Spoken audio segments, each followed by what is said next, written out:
Thank you so much, Enki, for this wonderful event so far. I would like to extend my special thanks to Yukti and Prashant.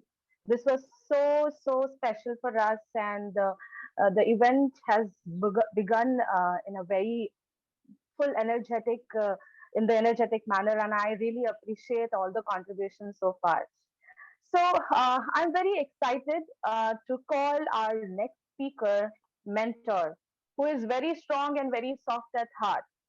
She is none other than Wing Commander Navdeep Parmar, and she is a retired Indian Air Force officer. She has done several enriching workshops, both online and in person, on various topics related to parenting. Yes, we are talking about a segment, which is going to talk about the very good, interesting relationship between a kid and his or her parent, and even the grandparents. She helps identify and address the behavioral concerns that parents may have about their kids. Why not help adults also? That means the parents who are having small kids or even a teenager or an older kid. She helps adults build with the building relationship with other adults. She has doing an amazing job, and I have heard her so many times, and she's very special to me, very close to me. I am such a fan of her. Please welcome Wing Commander Navdeep Parmar. Good afternoon. Thank you so much, Manisha. Can you hear me well? Yes, absolutely. Oh, thank you. Thank you. Thank you so much. Thank you for this opportunity. And I'm grateful to Inside Out, that means Manisha and Yankee, to give me this opportunity to speak to you all on this topic, which is extremely close to my heart. And as I can see, it is to most of the people present here. So it's a really good audience and a very good panel. And I'm so grateful to be here. Okay, good afternoon, everybody. So whoever's on the Facebook or on the Zoom, so how are you guys doing? How are you feeling? That's the question we were never asked, and when it was asked, we wanted to say, yeah, great, thank you so much. Nobody taught us that we can stop and say, oh, today is a really challenging day for me, or today I'm really tired and my mind is foggy. We've just learned to say, how are you? Fine, thank you. How are you? That's not how it goes. We are humans. We can talk what goes on in our head, right? So we can say, oh, today is a challenging day for me. But if you grew up like I grew up in the 90s and the 80s and the 70s, we did not talk about emotions. If you talked about emotions, you were weak. I don't know if that was your journey, but that definitely has been my journey. And that has been the journey of several parents that I interact with. So when we have traveled a different kind of road, that the kind that I have traveled, it can be very easy to dismiss this whole importance of understanding emotions. We might just say, oh, I got through it, so my child will also get through it. I cannot tell you the number of times I have heard this. Why should anything change? I grew up just fine. And as a parent today, I want you to stop and think, did you really grow up fine? Did you really? Are you the best version of yourself that you can ever be? If not, then let's pause. And as Yukti and Prashant and further Dr. Deval will talk about is, we got to pause and we got to think and be more conscious about who we are as a human being. So I will take this down only the parent way. Sometimes we forget, or we choose to forget, when some unpleasant things happened in our life. Okay, I don't know how many of you, I'm sure most of you have heard or said things. If I was a person who was obese, like Yankee just spoke about, body shaming.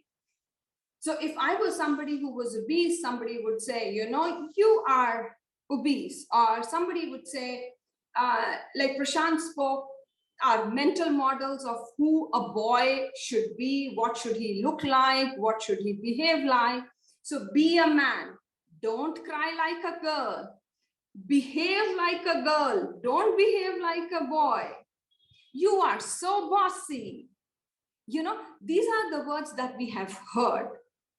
And if you were subjected to those kind of phrases, or you were subjected to that kind of attitude where you were put into some kind of a mental model that this is what a girl should do, or this is what a girl should behave like, or this is what a boy should do or behave like this, I want to ask you as a person, how did it affect you? How did those mental models, those phrases, those attitudes affect you as a human being?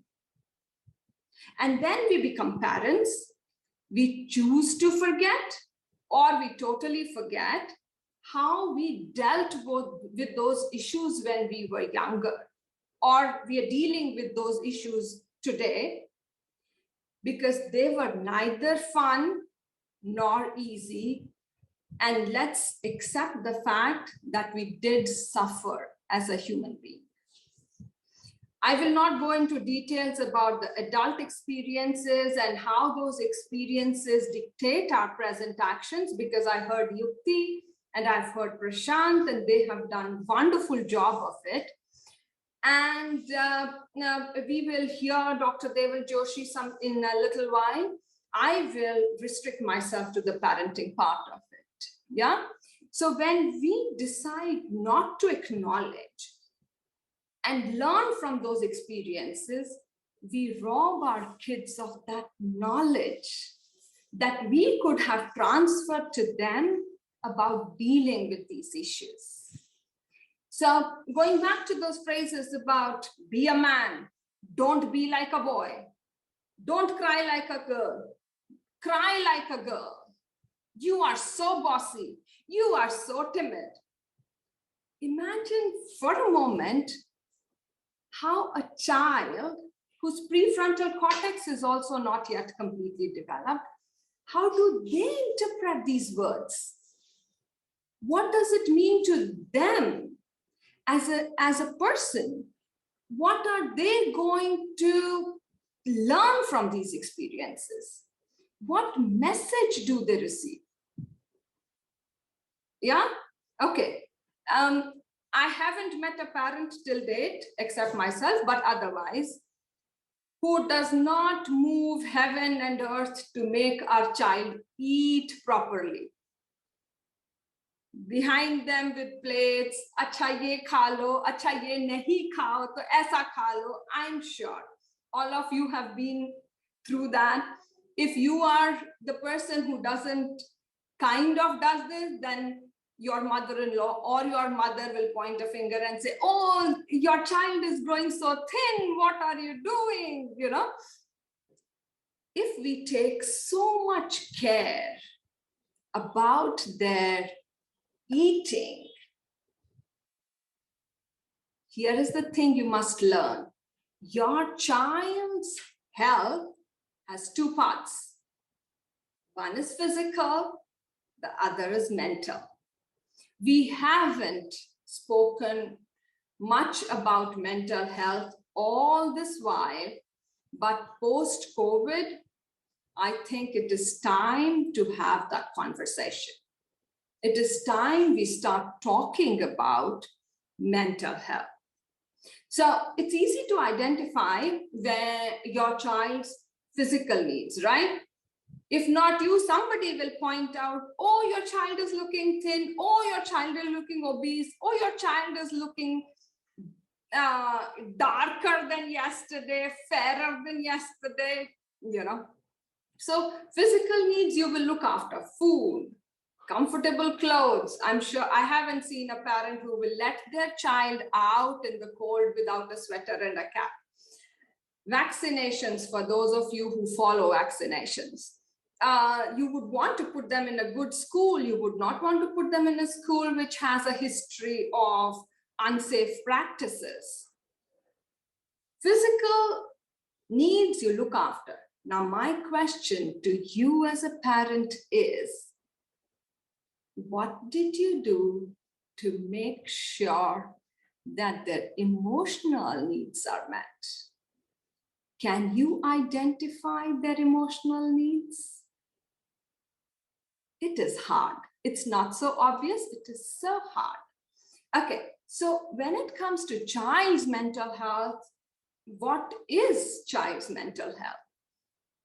By definition, it says reaching developmental and emotional milestones and learning healthy social skills and how to cope when there are problems.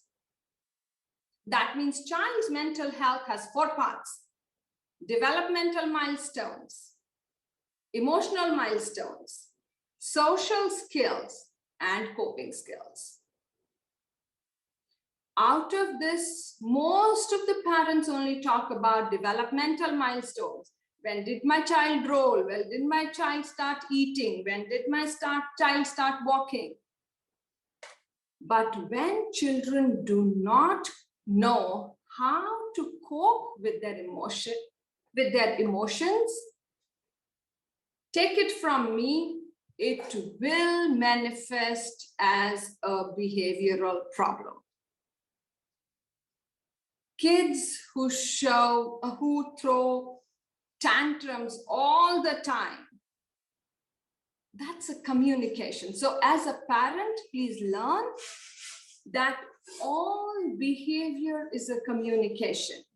What is my child trying to tell me by throwing this tantrum?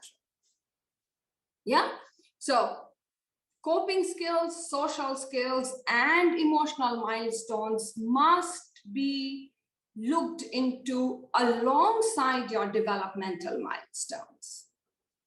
Now, the question that comes to our mind is, my parents did not talk about mental health and I grew up just fine. Why should I even bother talking about it? And why should I bother spending another 30 minutes with Navdeep doing about mental health? Post-COVID, I would say even before COVID, but post-COVID, life has become very challenging. I want you to understand, stop and think, how do you cope with stress?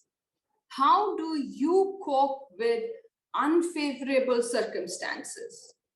How do you cope with disagreements? If you don't cope well, that means even you need to take care of your mental health, right?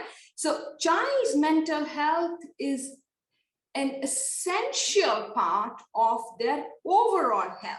We cannot separate the two, physical and emotional, right? It has a very complex relationship with the physical health and their ability to do well in the school, to do well as a child, and later on to do well as an adult. And I have to say this, both physical and mental health affect how we think, how we feel, and act on the inside and outside. And that is why this inside out resonated with me so much, because we live our lives in our heads. Yeah? Okay, I'll give you an example. Think of an overweight child. What will happen if they go to school? They will get teased every day. And then what will happen? They will withdraw socially. They will not go out to play with other kids. Once they don't go out to play, that means they don't exercise. Now, this is a vicious cycle. They will get poorer in physical health. And because they don't interact, they don't have healthy relationship with other kids and other people, it results in poorer mental health. These issues have long-term implications. Believe me when I say that. Yeah? And all children have the right to be happy and healthy. Now, the next question that comes up to our mind is, okay, so I understand that my child has a right to be happy and healthy. How can I nurture my child's mental health so that they can have a happy and a healthy life, right? I think somebody's mic is on. Can you all please check and make sure that it is on mute? Thank you. Okay.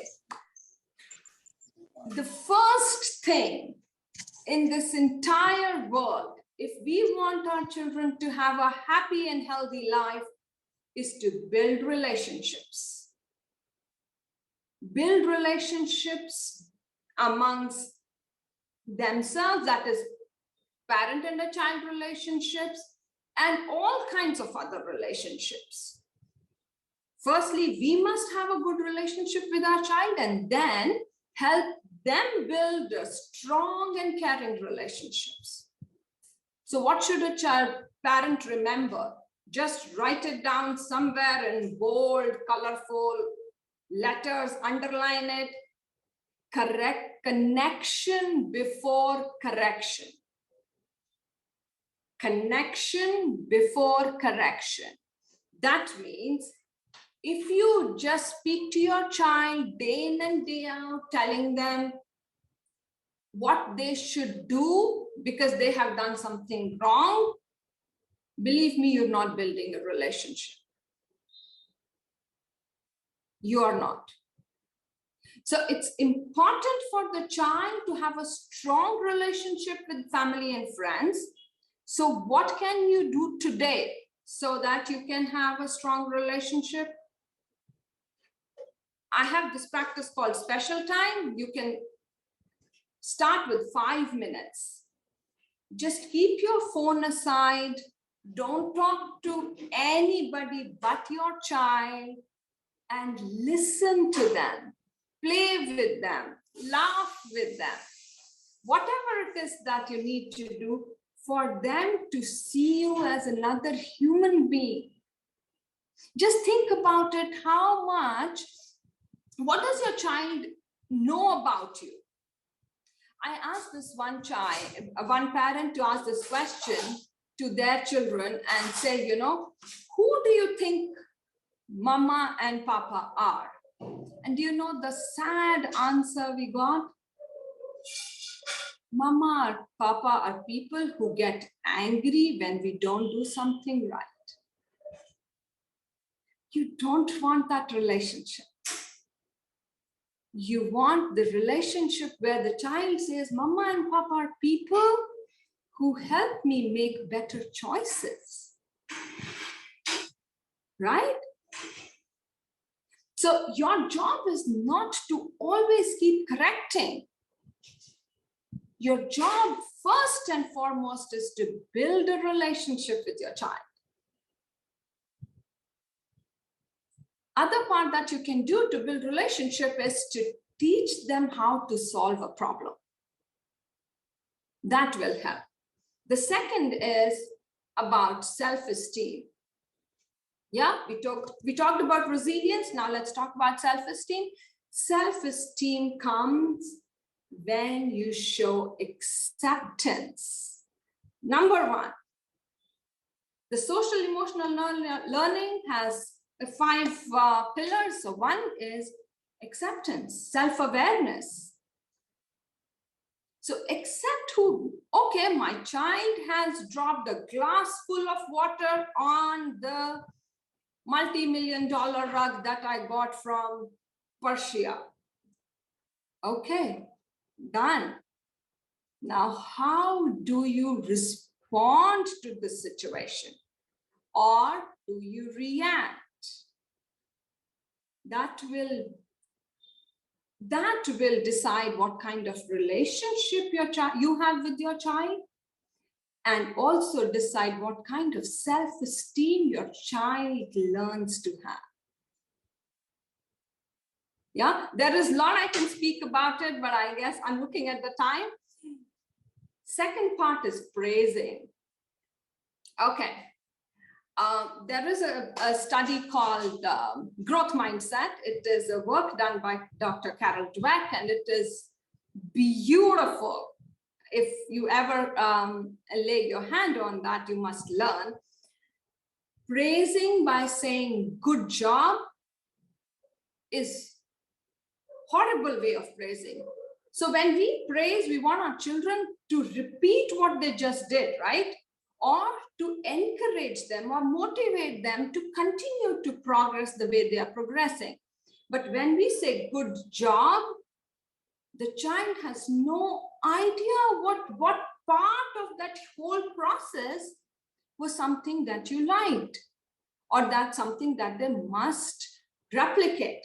I'll give you an example. So your child comes and shows you one drawing which has a flower, okay? And you say, oh, wow, good job, Yankee. Good job, Manisha. And now the child does not know right from selecting the paper to the how big the flower is drawn, whether the colors they have used or how the petals are made, which part of it is a good job. And I'm sure you all will agree, we just say good job because we don't have mental bandwidth to stop, look at that flower and say, oh, so you chose to color the petals green and yellow. I wonder why. Good job is a shortcut. It does not work. Okay. What can you do if you don't know how to praise a child? Number one, just ask, oh, Manisha, I wonder why did you choose to color it green and yellow? They will give you some story, but it's going to build neural connections in their brain that you're going to be grateful for, because I know all of you are looking at job descriptions which says critical thinking, out of box thinking, innovative thinking. How is that going to come if we don't help our kids think? Right? Allow them, help them think. Another part of self-esteem is help them set realistic goals. If we tell them, oh, you can come first in the 100-meter race, when they are just about starting the whole process of athletics and they don't come first, this is going to dampen their self-esteem. So what we want to do is we want to tell them, oh, yesterday you did 23 seconds for 100 meters. How about doing it 20 seconds this time? Progress over perfection. Second thing to write on your bathroom mirror, okay? Connection before correction, progress over perfection. And now I'm going to tell you something so hard, but it is something that really helps. Listen and respect their feelings. I know it is so hard, I know. But when you listen to your child crying and they're telling you, you know, that child fought with me and I had terrible time in the school today, your first reaction is to say, oh, don't worry, you can play with another person. They are not so important. Aapke aur bhi to kitne sare friends hain. Don't worry. Don't do that. stop and listen and say, oh, this must be so hard for you. You don't have to solve every single problem for your child. Instead, encourage them to talk about how they feel. Lastly, that I want to talk about is create safe and positive home environment. That means, how do you handle disagreements in your home? Are you a good role model? I am smiling because I know how difficult it is. Are you a good role model? Are you the kinds who just shuts off and doesn't talk about disagreements and your feelings? Or are you the family who says, okay, to your husband, that, okay, please sit. I really need to talk about what just happened because it is making me feel very sad and anxious. I'm very sad that you spoke that word. Did you really mean it? Is that the way you handle disagreements? Or everybody goes into their rooms and shuts the door and comes out after 1 hour as though nothing happened, and we just get on with life? What happened to the reason that disagreement happened? What are our children learning? Father and mother in a home are the role models. Your kids are going to learn to live their adult lives looking at who and how you are.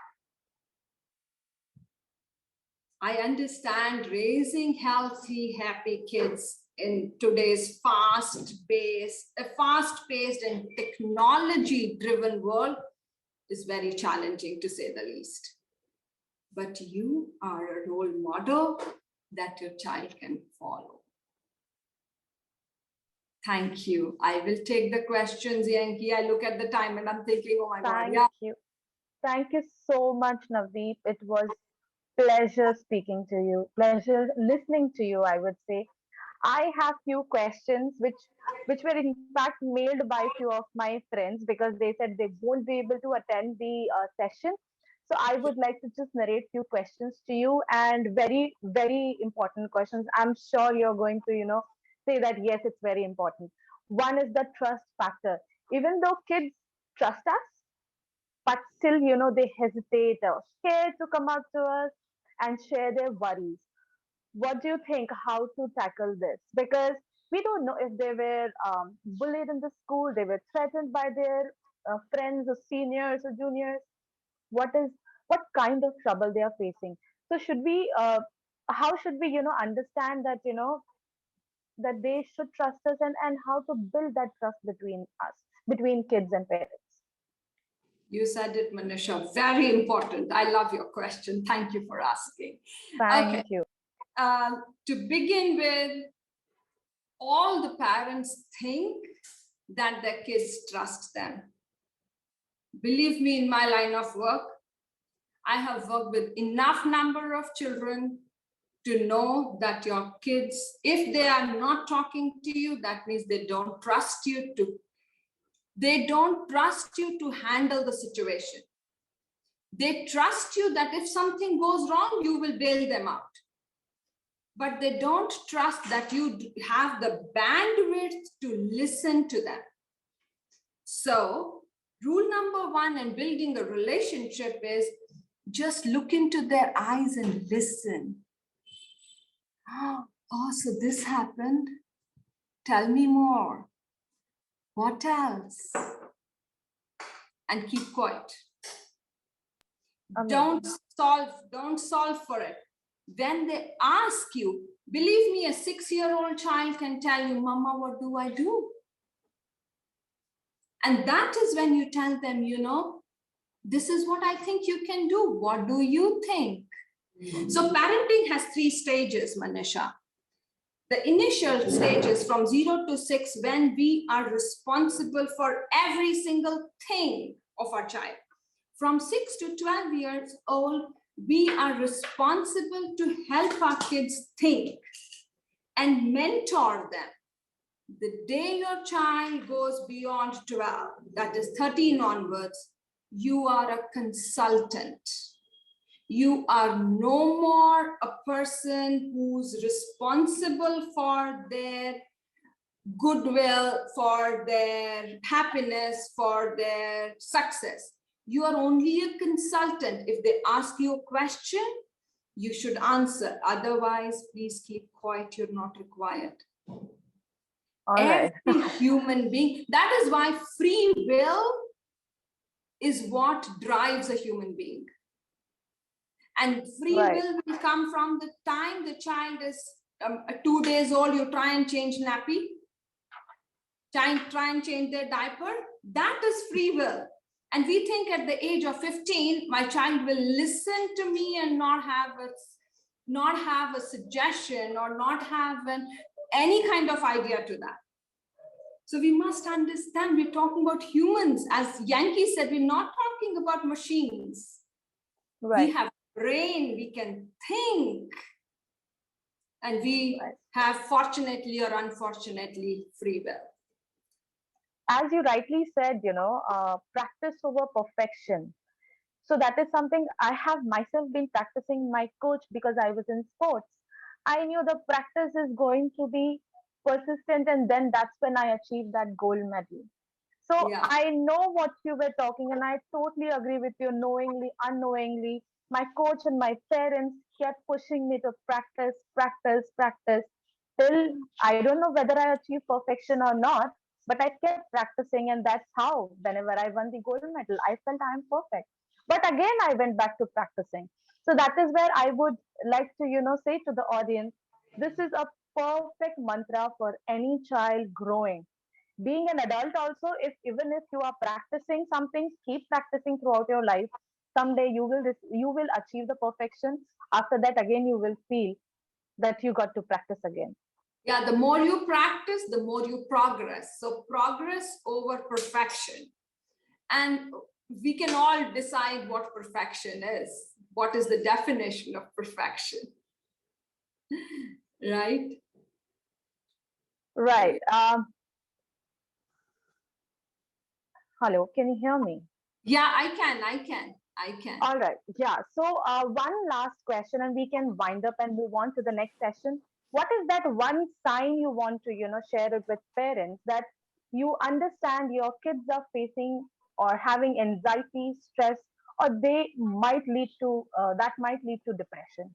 Just one sign you have to understand by looking at the kid and their actions.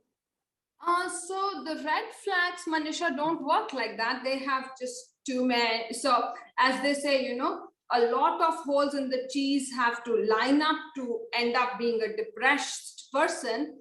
But if I have to say, to look out for, if you see any changes in their sleep pattern, the way they eat, the way their energy is. Earlier they would be jumping around, now they are mostly sitting. But you got to see this over a period of time. Just because yesterday they were just slumped and sitting down, don't think they're depressed. It's a big. You need to look at it a longish periods of time. So any changes which are not explainable in current situation at your home, you got to think that maybe my child is facing some trouble that I need to address.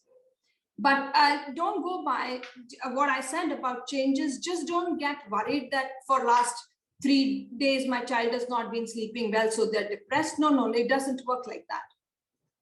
So don't worry. But if you see that there is a consistent change in the way they sleep, the way they, and sleep again depends upon the age and stage the child is. So that will also happen. Then there are growth spurts. One day your child will eat 4 chapatis and something, and next day they will probably eat only 1. There is a concept called growth spurts. Then growth spurts also have to, that also apply to sleeping patterns, a whole lot of things. But yes, self-destructive behavior, self-injury, may be something that you want to take seriously.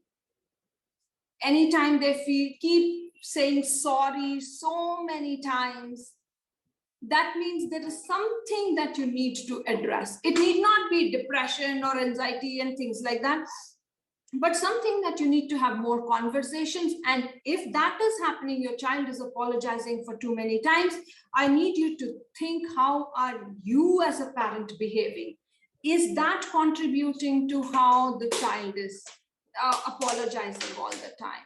And similarly for anxiety like separation anxiety, phobias, social anxiety, panic, general anxiety, certain amounts are there in everybody. So that's not a problem. But just look at how many holes in the cheese are lining up to become, to make this child, if the child is turning out to be a totally different personality, I would want you to just think about it, that probably my child needs some kind of help. Great. Thank you so much, Navdeep. It was pleasure listening to you.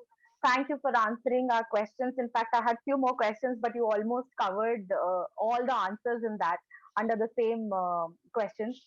So thank you so much. It was pleasure. It's always pleasure to listen to you. And you have a wonderful day. Moving on to our next segment.